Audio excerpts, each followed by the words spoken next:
বিড়ালের মতো নয়, বাঘের মতো 2 দিন বাঁচবো, বিড়ালের মতো 100 বছর বেঁচে থেকে কোনো লাভ নাই। যখন কোনো বাতিল পরশক্তি কোরআন সুন্নাহর বিরুদ্ধে যে জায়গায় হোক না কেন, যেখানেই হোক না কেন, সে যদি মাথাচাড়া দিয়ে আমার নবীর বিরুদ্ধে, আমার মাদ্রাসার বিরুদ্ধে, আমার কোরআন সুন্নাহর বিরুদ্ধে মাথাচাড়া দিয়ে কোনো কথা বলবে, যত বড় বাতিল শক্তি হোক না কেন, সেই শক্তির বিরুদ্ধে লড়াই করে তাকে রুখে দিতে হবে। যেরকম ঠিক কিনা? আমরা পৃথিবীর ইতিহাস লক্ষ্য করলে দেখতে পারি, আল্লাহ রাব্বুল আলামিনের এই জমিনে যখনই হকের পক্ষে বাতিল নিশান উড়েছিল, তখনই আল্লাহ পাক রব্বুল আলামিনের হুকুমে বাতিলকে আল্লাহ তাআলা হকের দ্বারা চিরতরে ধ্বংস করে দিয়েছেন। কথা বলেন ঠিক কিনা? হকের পক্ষে বাতিলের লড়াই যুগের পর যুগ হয়েছিল, কিন্তু এই হক এবং বাতিল দুইটা পক্ষ লড়াই করার পরে কোনোদিন হক হারে নাই, কোনোদিন হকের পরাজয় হয় না, বরং বাতিল পরাজিত হয়েছে, ধ্বংস হয়েছে। দিনের সাথে যেরকম রাতের সম্পর্ক, পানির সাথে যেরকম আগুনের সম্পর্ক, বালুর সাথে যেরকম খারাপের সম্পর্ক, চকের সাথে যেরকম মিষ্টির সম্পর্ক, কারেন্টের সাথে যেরকম আর্থিং এর সম্পর্ক, বৃষ্টির সাথে যেরকম রোদের সম্পর্ক, এরকম ভাবে হকের সাথে বাতিলের একটা সম্পর্ক রয়েছে। যুগের পর যুগ এই হক এবং বাতিলের লড়াই হয়েছে। মুহতারাম উপস্থিতি, আমার উম্মতেরা ও মুসলমান, ইতিহাস লক্ষ্য করলে দেখা যায় হকের পক্ষে যখন হযরত আদম আলাইহিস সালাম দুনিয়াতে এসেছিলেন, বাতিলের পক্ষে তখন ইবলিসের রূপ ধারণ, হক যখন হযরত ইব্রাহিম আলাইহিস সালামের উপর এসেছিল, বাতিল তখন নমরুদের রূপ ধারণ করেছিল। হক যখন হযরত মুসা আলাইহিস সালামের উপর এসেছিল, বাতিল তখন ফেরাউনের রূপ ধারণ করলো। হক যখন হযরত মুহাম্মদ সাল্লাল্লাহু আলাইহি ওয়াসাল্লামের রূপ ধারণ করলো, বাতিল তখন আবু জাহলের রূপ ধারণ করেছিল। হক যখন হযরত আবু বকর সিদ্দিক রাদিয়াল্লাহু তাআলার রূপ ধারণ করেছিল, বাতিল তখন মুসাইলামাতুল কাজ্জাবের রূপ ধারণ করলো। হক যখন হযরত আব্দুল্লাহ বিন জুবাইর রাদিয়াল্লাহু তাআলার রূপ ধারণ করলো, বাতিল তখন হাজ্জাজ বিন ইউসুফের রূপ ধারণ করলো। হক যখন হযরত সাইয়্যিদনা ইমাম আযম আবু হানিফা রাহমাতুল্লাহ আলাইহির রূপ ধারণ করলো, বাতিল তখন খলিফা মানসুরের রূপ ধারণ করলো। হক যখন হযরত আহমদ বিন হাম্বল রাহমাতুল্লাহ আলাইহির রূপ ধারণ করলো, বাতিল তখন খলিফা মুতাসিম বিল্লাহর রূপ ধারণ করলো। হক যখন হযরত শাহ ওলিউল্লাহ মুহাদ্দিস আহমদ রাহমাতুল্লাহ আলাইহির রূপ ধারণ করলো, বাতিল তখন শিয়া সম্প্রদায়ের রূপ ধারণ করলো। হক যখন হযরত শাহ আব্দুল আজিজ রাহমাতুল্লাহ আলাইহির রূপ এসেছিল, বাতিল তখন ইংরেজদের রূপ ধারণ করলো। হক যখন উলামায়ে দেওবন্দের রূপ ধারণ করলো, বাতিল তখন মৌলবী রূপ ধারণ করলো। হক যখন শাহ আতাউল্লাহ বুখারী রাহমাতুল্লাহ আলাইহির রূপ এসেছিল, বাতিল তখন কাদিয়ানীদের রূপ ধারণ করলো। হক যখন আল্লামা শাহ বচ্চবী রাহমাতুল্লাহ আলাইহির রূপ এসেছিল, বাতিল তখন শাহবাগের রূপ ধারণ করেছিল।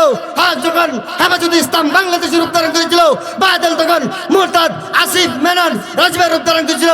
মসজিদ থেকে মাগরিব পর্যন্ত, চাকতাব থেকে তাদলিয়া পর্যন্ত যুগে যুগে 53,000 বর্গ মাইলের ভিতরে যখনই কখনো কোরআন হাদিসের বিরুদ্ধে কোন রাষ্ট্রে ব্লগার রূপ ধারণ করে দিচ্ছিল, আল্লাহ পাকের এই জমিনে উলামায়ে হাক্কানি, মাদ্রাসার আসিয়াতিজে কারামগণ এবং আমার উম্মতের তরুণী মুসলমানেরা এই বাতিলের বিরুদ্ধে লড়াই করে কিয়ামত পর্যন্ত বাতিলকে পরাজিত করবে, বাতিলের বিরুদ্ধে যুদ্ধ করে বাতিলকে কখনো বিজয় হতে দেবে না, দেবে না, দেবে না।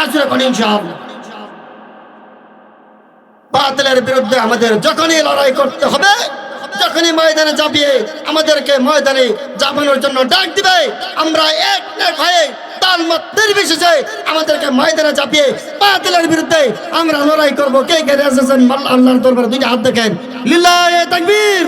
আল্লাহ রাব্বুল আলামিনের জমিনে যখন হক মাথাচাড়া দিয়ে উঠবে, এই হকের বিরুদ্ধে, হকের সঙ্গে হকের পক্ষ নিয়ে যখনই বাতিল যে কোনো জায়গা থেকে মাথাচাড়া দিয়ে উঠবে, এই বাতিলের বিরুদ্ধে আমরা যুদ্ধ জিহাদ করে, যুদ্ধ করে এই বাতিলকে পরাজিত করে, যত বড় শক্তি হোক না কেন সেই বাতিল শক্তিকে পরাজিত করে ইসলাম ইনশাআল্লাহ আল্লাহর জমিনে কায়েম করবই করব। যেরকম ঠিক কিনা? মুহতারাম উপস্থিতি, এই হক এবং বাতিলের লড়াই যুগের পর যুগ চলছে, কিয়ামত পর্যন্ত চলবে। কারণ এটা আল্লাহ রাব্বুল আলামিনের একটা হুকুমের ভিতরে চলছে। রাতের সাথে যেরকম দিনের সম্পর্ক, হকের সাথে এরকম বাতিলের সম্পর্ক। এই হক এবং বাতিলের লড়াই যুগের পর যুগ চলছে এবং চলবে। কিন্তু মনে রাখবেন, হকের পক্ষে থাকা শক্তি দুর্বল হইতে পারে, হকের পক্ষে থাকা লোক সংখ্যা কম হইতে পারে, কিন্তু আমার আল্লাহ তাআলা কারো কাছে দুর্বল হতে পারে। আমার আল্লাহ অনেক বড় শক্তিশালী। আমার আল্লাহর শক্তির সাথে দুনিয়ার কোনো শক্তি কাজ করবে না। কথা বলেন ঠিক কিনা? মুহতারাম হাজিরিন, আমার আপনার এই দুনিয়ার জমিন থেকে বিদায় হওয়ার আগে আগে হকের পক্ষে আমাদের জীবন দিতে যদি আমাদের ডাক আসে, আমরা ময়দানে ঝাঁপিয়ে পড়বো। রাজি আছি তো ইনশাআল্লাহ? আল্লাহ আমাদের সকলকে কবুল করেন। সকলে বলি আমিন। আর জোরে বলেন আমিন। মুহতারাম হাজিরিন, মুহাম্মদ সাল্লাল্লাহু আলাইহি সাল্লাম দুনিয়া থেকে বিদায় হয়ে গেছেন। আমাদের এই জমিনে আল্লাহ পাকের উম্মতকে, আল্লাহ পাকের রাসূল সাল্লাল্লাহু আলাইহি সাল্লামের উম্মতকে দুনিয়ার মধ্যে রেখে গেছেন। আল্লাহর রাসূল সাল্লাল্লাহু আলাইহি সাল্লামের ওয়ারিসগণ দুনিয়াতে এখনো বেঁচে আছেন। যখন কোনো বাতিল শক্তি, যখন কোনো বাতিল পরশক্তি কোরআন সুন্নাহর বিরুদ্ধে যে জায়গায় হোক না কেন, যেখানেই হোক না কেন, সে যদি মাথাচাড়া দিয়ে আমার নবীর বিরুদ্ধে, আমার মাদ্রাসার বিরুদ্ধে, আমার কোরআন সুন্নাহর বিরুদ্ধে মাথাচাড়া দিয়ে কোনো কথা বলবে, যত বড় বাতিল শক্তি হোক না কেন, সেই শক্তির বিরুদ্ধে লড়াই করে তাকে রুখে দিতে হবে। জোরে কোন ঠিক কিনা? আমাদেরকে রুখে দিতে হবে। কারণ এই দুনিয়ার মধ্যে বিড়ালের মতো নয়, বাঘের মতো 2 দিন বাঁচবো, বিড়ালের মতো 100 বছর বেঁচে থেকে কোনো লাভ নাই। বাঘের মতো বাঁচবো, 2 দিন বাঁচবো। কথা বলেন ঠিক কিনা? মুহতারাম হাজিরিন, বাঘের মতো আমাদের বাঁচতে হবে, বিড়ালের মতো নয়। কারণ আমরা দুনিয়াতে আছি, জীবন একটা, মরণ একটাই। জান্নাতে যাবো একবারই, জাহান্নামে যাবো একবারই। সুতরাং আমাদের যেহেতু দিনের পক্ষে থাকলে আল্লাহ সার্টিফিকেট জান্নাতের ওয়াদা করে দিয়েছেন, যারা দিনের পথে থাকবে, আমলে সলেহ করবে, আমার রাস্তায় জীবন দিবে, শহীদ হবে, আমি আল্লাহ তাদেরকে বিনা হিসেবে জান্নাত দান করব। সুবহানাল্লাহ। দিনের পক্ষে, মাদ্রাসার পক্ষে, কোরআনের পক্ষে, রাসূলের পক্ষে থাকতে রাজি আছেন না ইনশাআল্লাহ? আল্লাহ পাক আমাদের সকলকে কবুল করেন। জোরে বলেন আমিন। মুহতারাম হাজিরিন, আল্লাহ পাক রব্বুল আলামিন আমাদেরকে ডাক দিয়ে বলতেছেন, হে নবীর উম্মত, তোমরা যারা আমার নবীকে দেখতে পাও নাই, আমার নবীকে যারা তোমরা দেখতে পাও নাই, আমার নবীকে আমি আল্লাহ উঠায় নিয়ে আসছি। এখন নবীর উম্মত হিসেবে তোমরা যারা আখিরাতের জমিনে আসার আগে আগে দুনিয়াতে বসবাস করতেছো, ও মুসলমান, তোমরা যদি আমি আল্লাহকে খাঁটিভাবে মহব্বত করতে চাও, ভালোবাসতে চাও, তাহলে তোমরা আমি আল্লাহর হাবিব সাল্লাল্লাহু আলাইহি সাল্লামকে মহব্বত করো। আমার হাবিবকে যদি তোমরা মহব্বত করো, তাহলে আমি আল্লাহকে মহব্বত করা হবে। আর আমি আল্লাহকে মহব্বত করলে আমি আল্লাহ রব্বুল আলামিন ইউহিব্বুকুমুল্লাহ, আমি আল্লাহকে যদি তোমরা মহব্বত করো, হে মুসলমান উম্মতের দল, আমি আল্লাহ রব্বুল আলামিন আমাকে তোমরা না দেখা আমার জান্নাত, আমার জাহান্নাম, আমার ফুলসিরাত, আমার কবর আযাব, আমার মিজানের পাল্লা, আমার এত কিছু তোমরা ঈমান আনার পর, এতগুলা বিষয়ের পর ঈমান আনার পর, হে নবীর উম্মতের দল, আমি আল্লাহ রাব্বুল আলামিনের উপর তোমরা ঈমান এনেছো। এই ঈমান আনার পর হে নবীর উম্মতের দল, তোমরা আমি আল্লাহ তাআলাকে সারা দিয়া আমি আল্লাহর কুদরতি ভাবে সিজদা দিয়েছ। আমি আল্লাহ রাব্বুল আলামিন, আমি রাসূলকে মহব্বত করার কারণে, আমি আল্লাহকে তোমরা মহব্বত করেছো। আমি আল্লাহ রাব্বুল আলামিনকে মহব্বত করার কারণে ইয়াগফির লাকুম যুনুবাকুম ওয়াল্লাহু গফুরুর রহিম। আমি আল্লাহ রাব্বুল আলামিন যখন তোমরা আমি নবীকে মহব্বত করলা, নবীকে মহব্বত করার কারণে আমি আল্লাহকে ভালোবাসা হইল। আমি আল্লাহকে ভালোবাসার কারণে ও ফেরেশতারা রে, তোমরা সাক্ষী থাকো, তোমরা সাক্ষী থাকো, আমার এই উম্মতের দলেরা আমি আল্লাহকে দেখে নাই, আমার জান্নাত দেখে নাই, জাহান্নাম দেখে নাই, ফুলসিরাতের ব্রিজ দেখে নাই, কবর আযাব দেখে নাই, মিজানের পাল্লা দেখে নাই। ও নবীর উম্মতেরা রে, তোমরা এতগুলা জিনিসের উপরে না দেখে বিশ্বাস কইরা আমি আল্লাহর উপর ঈমান এনেছো। আজকে কোরআনের খাতিরে, মাদ্রাসার মহব্বতের খাতিরে, আমার হাদিস রাসূলের হাদিসের মহব্বতের খাতিরে, মসজিদকে মহব্বত কইরা, কোরআনকে মহব্বত কইরা, আমি আল্লাহকে মহব্বত করার কারণে তোমরা আজকে তালিমের মজলিসে আসছো, এই মাদ্রাসার ওয়াজের মধ্যে আসছো। ফেরেশতারা তোমরা সাক্ষী থাকো, আমি আল্লাহ রাব্বুল আলামিন তাদের তামাম জিন্দেগির গুনাহ খাতা মাফ করে দিলাম। আল্লাহ পাক রব্বুল আলামিনের এই জমিন থেকে আমাকে আপনাকে বিদায় হওয়ার আগে আগে আমার এই 3.5 হাত বডির মধ্যে রাসূলের সুন্নাত দিয়ে আমাকে আমার এই শরীরটা সাজাইতে হবে। বাবা তুমি মডেল করো, তুমি দাড়িকে স্টাইল করে রাখো, মডেল করে রাখো, বেদিন খ্রিস্টানদের মডেলে তুমি চুল রাখো, ইহুদি খ্রিস্টানদের স্টাইলে তুমি জামা কাপড় পরো, তুমি কেমন মুসলমান? একজন নবী উম্মত হইয়া রসুলের আদর্শ তুমি মানলা না। আমার হাবিব সাল্লাল্লাহু আলাইহি সাল্লাম ডাক দিয়ে বলেন, মান আহাব্বা সুন্নতি ফাকাদ আহাব্বানি ওয়া মান আহাব্বানি কানা মাই ফিল জান্নাহ। ও দুনিয়ার মুসলমান, হাটো মাঙ্গার মুসলমান, আমার পর্দার আড়ালের মা ও বোনেরা, এলাকার যুবক ভাইয়েরা, মুরব্বী বাবাজিরা, আজকের এই দুনিয়া থেকে বিদায় হওয়ার আগে আগে আমার এই বডিটার মধ্যে রসুলের আদর্শ দিয়ে বডিটাকে সাজাইতে হবে, মুখের মধ্যে দাঁড়িয়ে আনতে হবে, লম্বা জুব্বা গায়ে দিতে হবে, মাথায় টুপি পরতে হবে, রসুলের দেখানো পথে চলতে হবে, আমার রসুলের সুন্নত অনুযায়ী জীবনকে সাজাইতে হবে।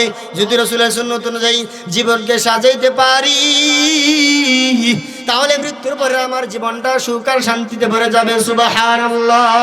আল্লাহ আলাইহিস সালাম ডাক দিয়ে বলেন, মান হাব্বা সুন্নতি ফাকাদ হাব্বানি ওয়া মান আহাব্বানি কানা মাই ফিল জান্নাহ। হে নবীর উম্মতের দল, তোমরা যারা আমার রাসূলকে, আমি রাসূলকে মহব্বত করো, আমি রাসূলকে মহব্বত করার কারণে যারা তোমরা আমার রাসূলকে না দেখা মহব্বত করতেছ, ওয়া মান আহাব্বানি কানা মাই ফিল জান্নাহ, তোমরা আমি রাসূলকে মহব্বত করার কারণে তোমরা কাল কিয়ামতের ময়দানে আমি রাসূলের সাথে জান্নাতের মধ্যে চলিয়া যাবে। সুবহানাল্লাহ। রাসূলের সাথে জান্নাতে যাইতে রাজি আছি তো ইনশাআল্লাহ? জান্নাতে যাইবো ঠিকই, কিন্তু সওয়াবের কাজ, সুন্নতের তাবেদারি, রাসূলের অনুসরণ আমরা জীবনে একটাও করব না। তাইলে আমাদেরকে আল্লাহ রাসূল আমাদের সাথে সাথে জান্নাতে নিবে। কি বলেন, নিব? নিব না। আপনি একটা কোম্পানিতে চাকরি করেন, সেই কোম্পানির মালিকের অনুসারী হইয়া কোম্পানির নিয়ম কানুন মাইনা যদি চলতে পারেন, আপনি সেই কোম্পানির ম্যানেজারকে যদি মন জয় করতে পারেন, তাহলে কোম্পানি থেকে বোনাস পাবেন, কোম্পানি থেকে বকশিস পাবেন, ঈদের মধ্যে বকশিস দিবে কোম্পানি আপনাকে, বিভিন্ন ধরনের বনভোজন, বিভিন্ন ধরনের পুরস্কার, বিভিন্ন ধরনের সারপ্রাইজ দিবে।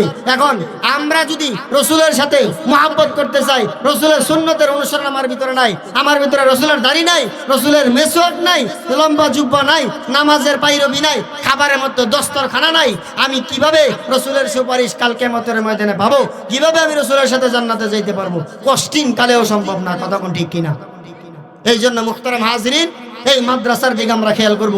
এই মাদ্রাসা থেকে ইমাম আহমদ রহমতুল্লাহ আলাইহি তৈরি হয়, এই মাদ্রাসা থেকে ইমাম শাফি রহমতুল্লাহ আলাইহি তৈরি হয়, এই মাদ্রাসা থেকে শাহ আহমদ শফি রহমতুল্লাহ আলাইহি তৈরি হয়, এই মাদ্রাসা থেকে জুনায়েদ বাবু নগরী রহমতুল্লাহ আলাইহি তৈরি হয়, এই মাদ্রাসা থেকে নূর হোসেন কাসিমি রহমতুল্লাহ আলাইহি তৈরি হয়, এই মাদ্রাসা থেকে আশরাফ আলী থানভী রহমতুল্লাহ আলাইহি তৈরি হয়, এই মাদ্রাসা থেকে আবু বকর রাদিয়াল্লাহু তাআলা আনহু তৈরি হয়, এই মাদ্রাসা থেকে উমর ফারুক রাদিয়াল্লাহু তাআলা আনহু তৈরি হয়, এই মাদ্রাসা থেকে শাইখুল হাদিস তৈরি হয়, এই মাদ্রাসা থেকে মুহাদ্দিস তৈরি হয়, এই মাদ্রাসা থেকে মুফাক্কিহ তৈরি হয়, এই মাদ্রাসা থেকে শাইখুল হাদিস তৈরি হয়। সুতরাং এই মাদ্রাসার দিকে আমার আপনার নজর রাখতে হবে, এই মাদ্রাসার দিকে নজর দিয়া আমার আপনার ছেলেকে এই মাদ্রাসায় পড়াইতে হবে, শাইখুল হাদিস বানাইতে হবে, এই মাদ্রাসা থেকে রাসূলের আদর্শ সৈনিক তৈরি করতে হবে, এই মাদ্রাসার দিকে লক্ষ্য রেখে তারপরে আমার আপনার রাসূলের মহব্বত বাড়াইতে হবে। কথা কোন ঠিক কিনা? এই মাদ্রাসার দিকে মহব্বত করার দরকার আছে না নাই? এই মাদ্রাসার সাথে মহব্বত রাখতে হবে। এই মাদ্রাসার প্রতিষ্ঠানটা আমার আপনার এলাকার মধ্যে আছে, এই এলাকার অনেক ভাগ্যবান, এই এলাকার মানুষ অনেক ভাগ্যবান। আল্লাহ রাব্বুল আলামিন এই এলাকার লোকদের প্রচেষ্টায় অনেক সুন্দর একটা প্রতিষ্ঠান আলহামদুলিল্লাহ দিন দিন তারাক্কি দান করতেছেন। দোয়া করি আল্লাহ পাক রব্বুল আলামিন এই প্রতিষ্ঠানকে যেন আরো তারাক্কি দান করেন। সকলে বলে আমিন, আর জোরে বলেন আমিন। এই মাদ্রাসার প্রতি আমরা লক্ষ্য রাখবো। মাদ্রাসা ছাত্রদের খাবারের ব্যবস্থা, মাদ্রাসার ছাত্রদের ভরণ পোষণ, শিক্ষকদের দিকে নজর রাখা। আমি ছোট মানুষ, আমি আপনাদের সামনে যাই কিছু বললাম, আপনাদের নজরে যদি ভুলভ্রান্তি হয়ে থাকে ক্ষমা সুন্দর দৃষ্টিতে দেখবেন। এই মাদ্রাসার প্রতি আমার আপনার খেয়াল রাখার দরকার। আজকে আমরা আমাদের বাড়িঘর রাজপ্রাসাদ বানাইতেছি, কোটি কোটি টাকা খরচ করে বাড়ির পিছনে খরচ করতেছি। পাশের মসজিদের একজন ইমাম সাহেব 6 মাসের 9 মাসের বেতন বাকি, খবরই নাই। আমাদের খবর নেওয়ার দরকার মনে করি না। কথা কোন ঠিক কিনা? মসজিদের হুজুরের বেতন নাই, অথচ মাসে মাসে ডিশ বিল দিতেছি, কারেন্ট বিল দিতেছি, ওয়াইফাই বিল দিতেছি, কারেন্ট বিল দিতেছি, সব কিছুর বিল বাকি নাই, কোনো কিছুর বিল বাকি নাই। আমার ছেলেকে প্রাইভেট পড়াইতেছি, টিউশনি পড়াইতেছি, সব কিছুর বিল পরিশোধ করতেছি মাসকে মাস। কিন্তু মাদ্রাসার আমার ছেলেটা পড়তেছে 50 টাকা 100 টাকা বেতন, হুজুরে চায়া নিতে হয়, একবার দুইবার তিনবার পাঁচবার গিয়া বেতন খুঁজে খুঁজে আনতে হয়। এরকম কেন বাবা, এরকম কেন? মাদ্রাসার প্রতি যদি আপনার হাকিকত সম্পর্ক থাকে তাহলে আপনার কাছে যাইতে হবে না, আপনি নিজে আইসা মাদ্রাসার প্রিন্সিপাল, মাদ্রাসার কমিটি যারা আছে তাদের কাছে আপনার এই যে টাকা দেওয়ার কথা সেই টাকা আপনি নিজে আইসা দিয়ে যাবেন। মাদ্রাসার মধ্যে আপনি নিজে আইসা টাকা দিয়ে যাবেন। আল্লাহ রাব্বুল আলামিন আমাদের সকলকে যে কথাগুলো বললাম এই কথাগুলোর উপরে আমল করার তৌফিক দান করেন। সকলে বলি আমিন। ওয়া আখির দাওয়ানা আনিল হামদুলিল্লাহি রাব্বিল আলামিন। আসসালামু আলাইকুম ওয়া রাহমাতুল্লাহি ওয়া বারাকাতুহু।